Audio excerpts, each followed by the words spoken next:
Lockdown ई पाठशाला DC Ramgarh में आपका स्वागत है। हम लोग 12th क्लास बायोलॉजी का लास्ट चैप्टर इन्वायरमेंटल इशू में सॉलिड वेस्ट को इस वीडियो में डिस्कस करेंगे। Solid waste refer to everything that goes out in trash. ठोस अपशिष्ट पदार्थों को सम्मिलित रूप से हम कूड़ा करकट कहते हैं। यानी कूड़ा करकट में जो भी अपशिष्ट पदार्थ होते हैं जो ठोस अवस्था में होते हैं उन्हें हम सॉलिड वेस्ट कहते हैं। जब नगर पालिका के द्वारा यानी म्यूनसिपैलिटी के द्वारा सॉलिड वेस्ट को कलेक्ट किया जाता है तो उसे हम म्यूनसिपैलिटी वेस्ट कहते हैं। सॉलिड वेस्ट कहाँ से एकत्रित किए जाते हैं? हमारे घरों से, ऑफिस से, स्टोर से, स्कूल से, हॉस्पिटल इत्यादि से। जनरली सॉलिड वेस्ट में paper, food waste, plastics, glass, metals, rubber, leather, फटे पुराने कपड़े इत्यादि होते हैं। तो इस सॉलिड वेस्ट को डिस्पोज करने का दो तरीका है, ओपन डंपिंग और दूसरा तरीका है सैनिटरी लैंडफिल्स। लेकिन दोनों मेथड बहुत कारागार है, हम ऐसा नहीं कह सकते हैं। ओपन डंपिंग में क्या करते हैं, जो भी कूड़ा करकट इकट्ठा होता है उसे शहर के बाहर किसी बंजर ज़मीन पर डंप कर दिया जाता है। यानी ये ज़मीन है तो वहाँ पे डंप कर दिया जाता है। तो आप देखेंगे शहर के बाहर कूड़े का पहाड़ बन जाता है। इस कूड़े करकट को जला दिया जाता है। तो जला देने से क्या होता है, इसका वॉल्यूम रिड्यूस हो जाता है। ये इतना जो बड़ा सा था ये छोटा हो गया, साइज़ रिड्यूस हो गया। लेकिन पूरी तरह से इसका बर्निंग नहीं हो पाता है। साथ ही साथ जो होता है ये ब्रीडिंग ग्राउंड बन जाता है चूहों का, मक्खियों का, जिससे क्या होता है वहाँ के वातावरण में मच्छर, मक्खी फैल जाते हैं और भयानक दुर्गंध फैल जाती है। कूड़े करकट के सड़ने से चारों ओर दुर्गंध फैल जाती है। सैनिटरी लैंडफिल्स दूसरा तरीका है कूड़े करकट को डिस्पोज ऑफ करने का। इसमें क्या किया जाता है, कूड़े करकट को एक गड्ढे में डाल दिया जाता है। जैसे ये गड्ढा है, इसमें क्या करते हैं पहले कूड़े करकट का एक लेयर आप डाल देते हैं। उसके बाद मिट्टी का एक लेयर है सो डाल दिया जाता है, मिट्टी का लेयर डाल दिया जाता है। फिर कूड़े करकट का लेयर डाल दिया गया, फिर एक लेयर है सो मिट्टी का डाल दिया गया, कूड़े का लेयर, देन मिट्टी का लेयर। इस तरह से किया जाता है और कॉम्पैक्ट कर दिया जाता है। कॉम्पैक्ट यानी दबा दिया जाता है। लेकिन यह तरीका भी फेल होते जा रहा है।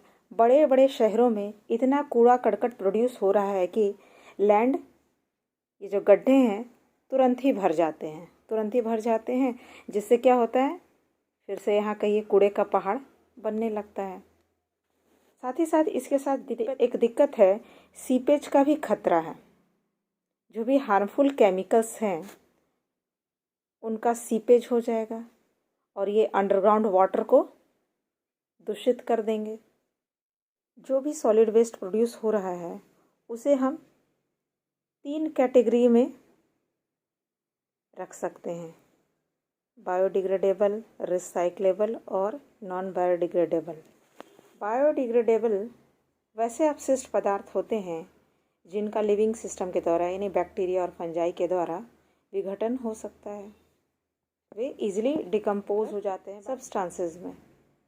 इसमें जनरली आप एनिमल प्रोडक्ट्स जैसे मलमूत्र हो गया, सीवेज हो गया, ये सबको रख सकते हैं। प्लांट प्रोडक्ट यानी पेड़ पौधों के मृत शरीर, कागज इत्यादि आते हैं।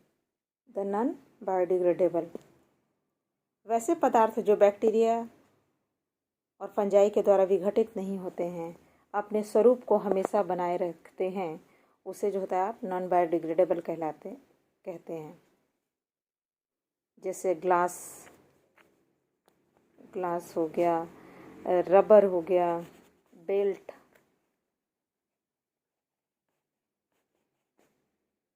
DDT, सब नॉन बायोडिग्रेडेबल हैं। रिसाइक्लेबल, वैसे सॉलिड वेस्ट जो रिसाइकिल किए जा सकते हैं, यानी जिनका पुनः यूज़ हो सकता है, जैसे पेपर,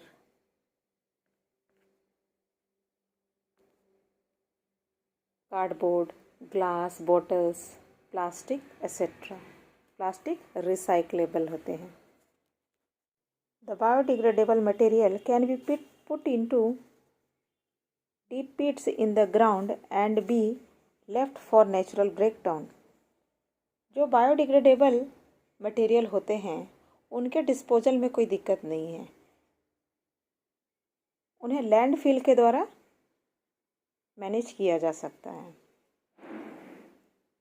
प्राकृतिक रूप से ब्रेकडाउन होने के लिए छोड़ दिया जाता है। नॉन बायोडिग्रेडेबल वेस्ट को डिस्पोज ऑफ करने में दिक्कत है। उनको जलाने से क्या होगा? एयर पोल्यूशन होगा, ज़मीन में गाड़ने से सॉइल पोल्यूशन होगा। तो एक काम किया जा सकता है, हम लोग कम से कम कचड़े यानी सॉलिड वेस्ट को प्रोड्यूस करें। नॉन बायोडिग्रेडेबल के स्थान पर बायोडिग्रेडेबल मटेरियल को यूज़ करें।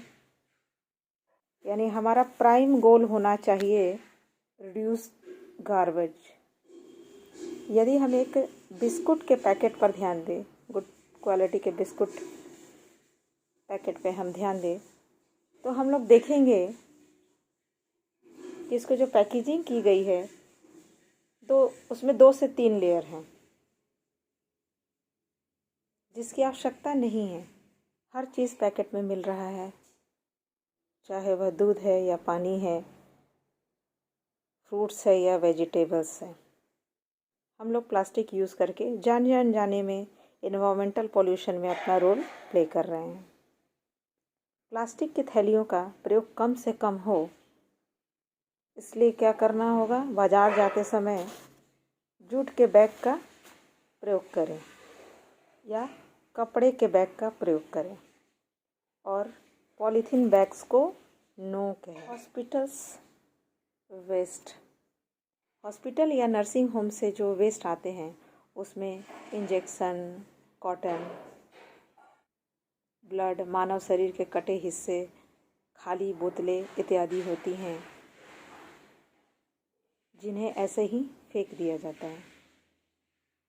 इनमें हानिकारक माइक्रो ऑर्गेनिज्म होते हैं जो पैथोजेनिक होते हैं।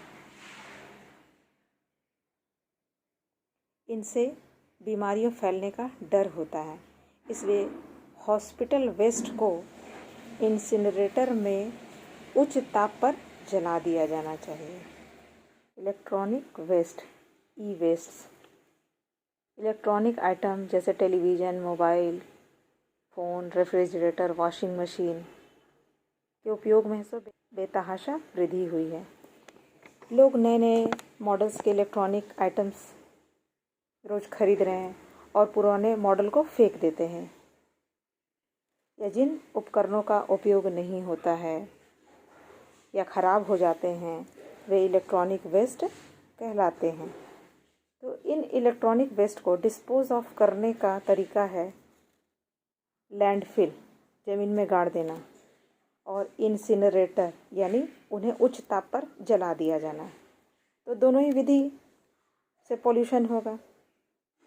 सैनिटरी लैंडफिल भी बहुत अच्छा तरीका तो नहीं है, उससे सॉइल पोल्यूशन का खतरा है। इंसिनरेटर एयर पोल्यूशन के लिए रिस्पॉन्सिबल है।